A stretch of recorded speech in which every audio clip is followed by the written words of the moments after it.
여기에 맞게 부장님 제일 이제 매력적으로 보시는 자산이 있으신지도 궁금합니다. 뭐 매력적인 자산은 뭐 있긴 하죠. 그럼 지금 4분기까지 가장 매력적으로 보시는 건 여전히 제가 말씀드렸잖아요. 경기 순환주라고 한다면 네. 저도 주목받을 수밖에 없다.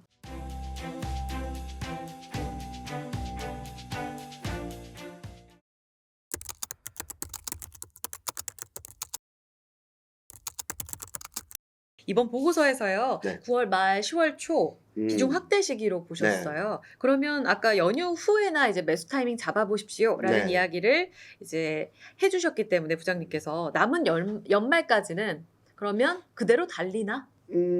저희는 그러니까 저희가 원래 하반기 전망을 하면서 제시드렸던 밴드는 2,500에서 3,100이었거든요. 네.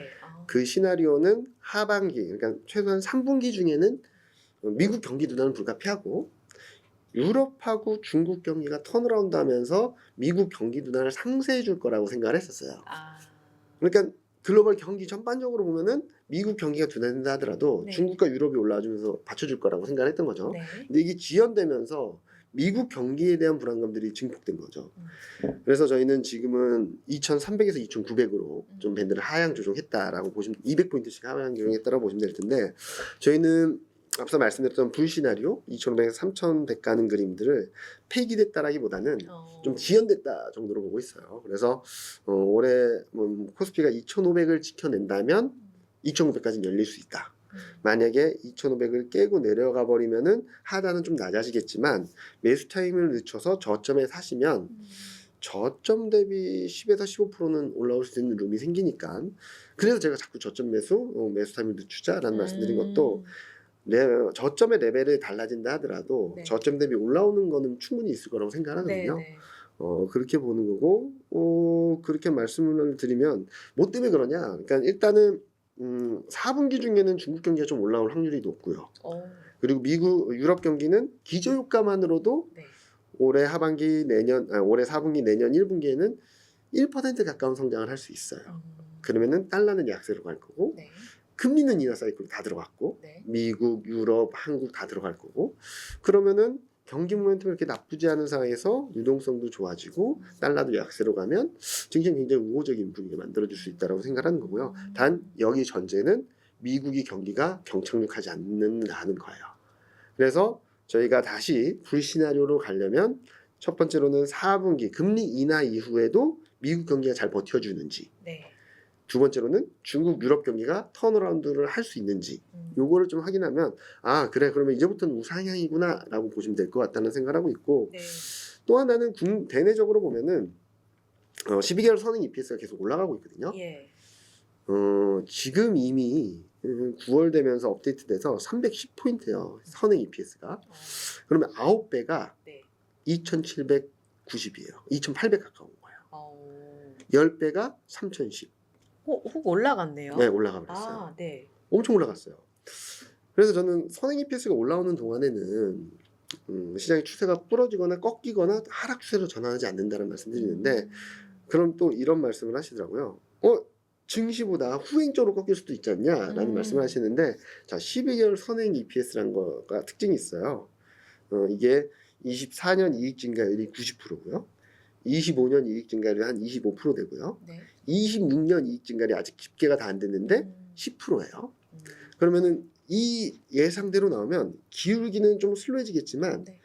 25년 말까지는 올라간다라는 그림이 나오잖아요. 그래서 저는 아직은 추세 반전 아니다. 추세 반전을 걱정할 때는 26년 이익 증가율이 마이너스로 갈 때 좀 고민이 필요하지 네. 아직은 아니다라는 말씀을 드리고 있고 그래서 지금 실제 워낙 빨리 올라와서 밸류에이션 확장이 있을지에 대한 고민이 필요하지만 연말까지 9배를 간다고 하더라도 2,700, 800은 갈 수 있다. 그리고 내년을 열어두면 내년 상반기 중에 갈 수 있는 레벨이 제 자료에 쓰기도 했는데 336이에요. 그러면은 9배 초반이 3,000입니다. 또 올라간다는 네, 계속 우상향할 거예요. 그리고 10배가 3,360이라는 거죠. 네, 그래서 이익이 올라가는 동안에는 시장의 추세가 반전됐다기보다는 저평가 정도가 심해져서 문제가 있을 수는 있겠지만 네. 추세가 바뀌지 않는다라는 생각을 있어서 말씀드렸던 글로벌 매크로 환경 그리고 금리 인하 그리고 한국의 이 흐름들이 좀 시장의 상승 추세를 지지하지 않을까? 그래서 아직까지는 좀 과격한 흐름들이 나오곤 있지만 이번 조정을 잘 활용하시면 네. 또한 좀 좋은 수익 기회가 있지 않을까라는 생각을 하고 있습니다. 12개월 선행 EPS. EPS 이게 2026년이 아직은 10%인데 네. 이제 이거 반도체도 또 여기에 따라 반도체 이익이 2026년에도 반영이 될 거기 네. 때문에 이 부분의 변화를 잘 그렇죠. 체크해야겠습니다. 2026년 이익 증가율이 마이너스라고 그러면 네. 25년 언젠가는 꺾일 거라는 그쵸, 거거든요. 그쵸.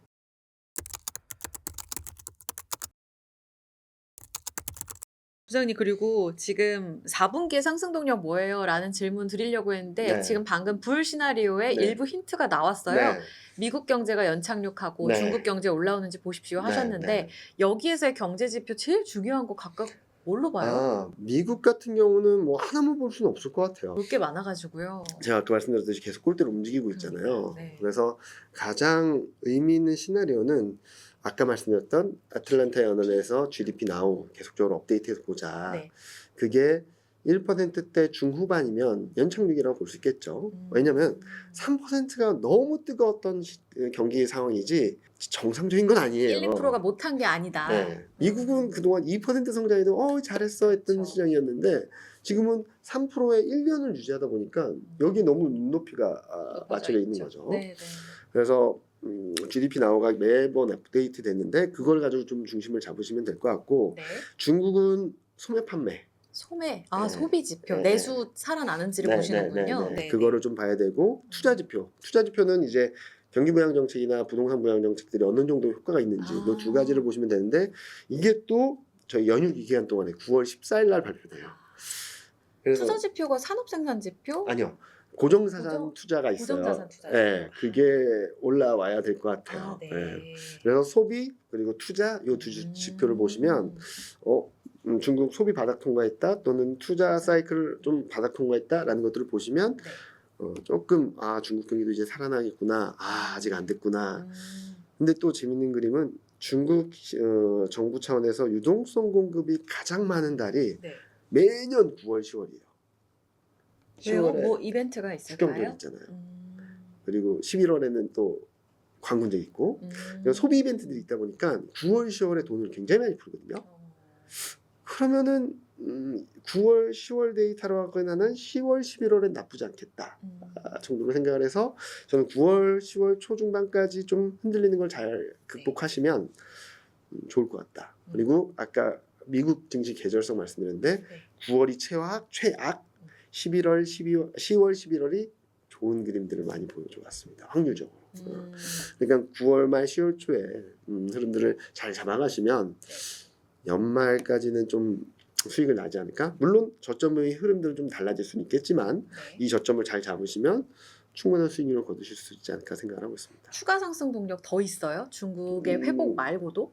일단은 중국이 회복되면 달러가 약해지겠죠. 중국이 회복되면 유럽 경기가 조금 나아져요.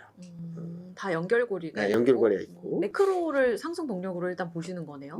지금은 실적 장세니까요. 그리고 매크로 장세니까.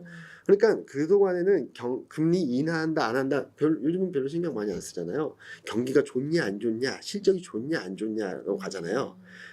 그러면 시장의 성격이 조금씩 변했다라는 거죠. 네, 네. 그동안에 만약에 유동성 장세였으면 지금 빅컷 한다라는 기대감에 반등을 했어요. 근데 성격이 바뀌고 있는 과정에서 좀 엔캐리 청산이란 불청객이 딱 들어오면서 시장의 변동성이 증폭되긴 했지만 저는 펀더멘탈 장세로 바뀌면은 뭐 반도체도 있고 한국 수출도 있고 그런 그림들이 좀 견조하게 버텨주는 한국 증시가 좀 좋지 않을까 생각을 하고 있습니다. 기대해 봅니다. 네. 이제 금리 인하가 시작될 9월부터 해서 연말 그리고 내년에는 정말 이제 저금리. 네. 그러니까 예전 고금리를 오래 저금리까지라기보다는 고금리의 이탈, 이제 고금리에서 조금 변화하는 그림을 유동성 환경이 좀 풀리는 그러니까 경기 사이클과 맞물린 유동성 환경이 좀 개선되는. 근데 이미 유럽은 하고 있고 금리 인하를. 중국도 금리 인하 했고 캐나다도 했고 이제 미국까지 가세해주면은 유동성 환경은 훨씬 좋아지는 그림이 나오지 않을까라는 생각을 하고 있습니다.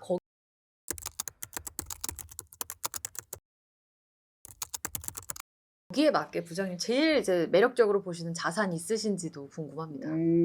뭐 매력적인 자산은 뭐 주식이긴 하죠. 주식이긴 한데 뭐 유동성이 풀리면은 뭐 비트코인이나 이런 가상화폐도 좀 움직일 거고 그리고 또 하나는 원자재 시장도 좀 움직일 거고 전반적인 자산 시장 그러니까 안전자산을 제외한 쪽들이 좀 긍정적일 수 있다라고 생각하고 있는데 누가 앞서가냐의 흐름일 것 같아요. 그리고 또 하나의 힌트는 중국하고 유럽 경기가 좀 올라오는데 미국 경기가 쉬어가면 네. 달러는 약해집니다. 달러가 약해진다면 신흥국이나 신흥 아시아 쪽에 좀 기회가 많아지지 않을까라는 생각을 하고 있어서 증시는 뭐 신흥국 쪽 그리고 그동안 못했던 애들 네. 최근 보면은 에이 이렇게 버렸던 애들이 튀어올라요.